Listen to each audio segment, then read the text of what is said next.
Ano nga ba ang gagawin mo kung pagod ka ng magmahal? Alam nyo, nakakaaliw, pero yung iba talagang makaka-relate ka, no? Sa mga kasagutan natin, pwede nyo pong i-review ang mga sagot ng iba pa nating mga kapatid sa comment section sa ating FB Live sa Love Question of the Day. Pero ito, babasahin ko ang ilan. Sabi ni Rodney Ababaw, sisikapin kong gawin ang nararapat marahil kapag pagod na tayong magmahal. Pag-usapan ng masinsinan at kailangan muna na ipahinga ang puso at isipan ng hindi pabigla-bigla ang desisyon. Isama lagi ang Diyos sa relasyon para manatiling buo ang pagmamahal. Samantala, itong si Business Minded PH, sabi niya, love yourself first para makabuo kang muli.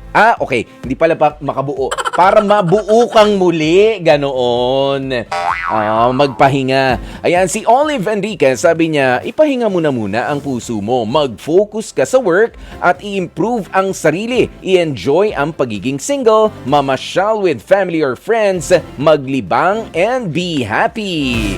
Ayun. At syempre, sa iba pa nating mga kapatid, ano?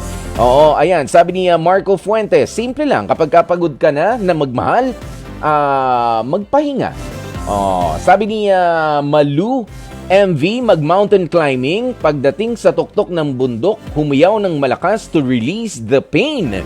Ganyan. Merong mga, tama naman po yan, maghanap kayo ng panibago ninyong hobby. Yung iba nagja-jogging, yung iba nagwo-walking, yung iba kung ano-ano mga sports ang sinusubukan, bakit hindi?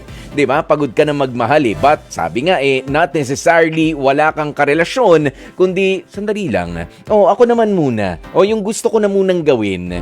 Para lang ma-replenish yung aking energy tank.